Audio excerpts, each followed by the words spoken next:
Okay, this video is about like letting everyone know what U notation exactly is. So as you know, the Rubik's Cube notation, there is the all R, which is the right face, and L, which is the L face, U, which is the U face, and so on.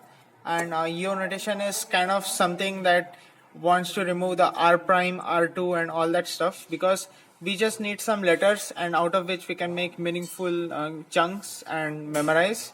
So first of all the ways in which like I'm trying to encode. First, the U moves are as A, U prime is B, U2 is C, then D, E, F is D, D prime, and D2, and then L is L, L prime, L2 is G, H, I, and then M, M prime, and M2 is M and O. Then R, R prime, and R2 is JKL.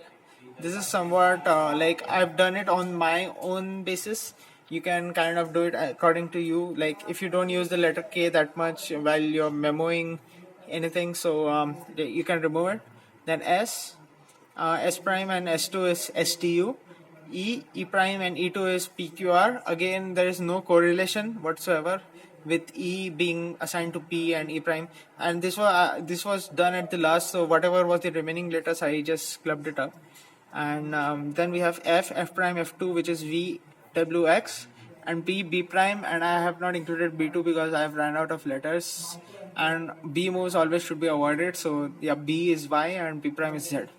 And for wide moves, we have this I have randomly assigned. It is just some strong letter pairs that I have, which I have combined, but there is some meaning to it. So like U is basically normal U and then E prime. So this is a Q and A. U prime is a normal U prime and then E. So it's B and P. So U2 is nothing but E2 and then U2. So E2 and U2 makes R and C. So in the same case, we have wide F prime, wide F2, L prime, L2, R prime, R2. So many algs have wide R. So wide R is M prime and then R. So M prime is this, what you call, M prime is N and then R is J. So same way R prime is MK, R2 is OL, and then we have the cube rotations, and this I have randomly assigned because it's just strong letter pairs that I have correlated with my memory that I am using. So this is a documentation you can like just see. I'm yet to make a U notation for bigger puzzles like 5x5, but like for learning center comps or always making centers and sighted speed solving is always intuitive. So mainly wing comps can be encoded up in U notation. If I plan to make five cycles for wings, so that might be a thing to work on. So yeah, this is a brief introduction on U notation. Definitely check out the documentation and you can memorize up an algorithm. So yeah, let me just take up a quick example before I leave.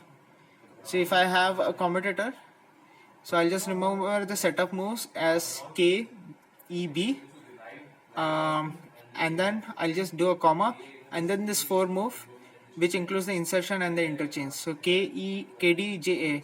So I'll just remember this whole AB as K, E, B, K, D, J, A. And while I'm remembering a normal alg, which is like this cycles up 5 pieces including the buffer, so 4 pieces are solved.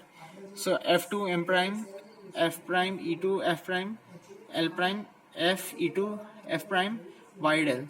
So I can encode it up as XN WR, WH VAR, WMG. So yeah, it involves a lot of W, so it won't be a coherent image that I will have. But this is a case that corresponds to Dula for me.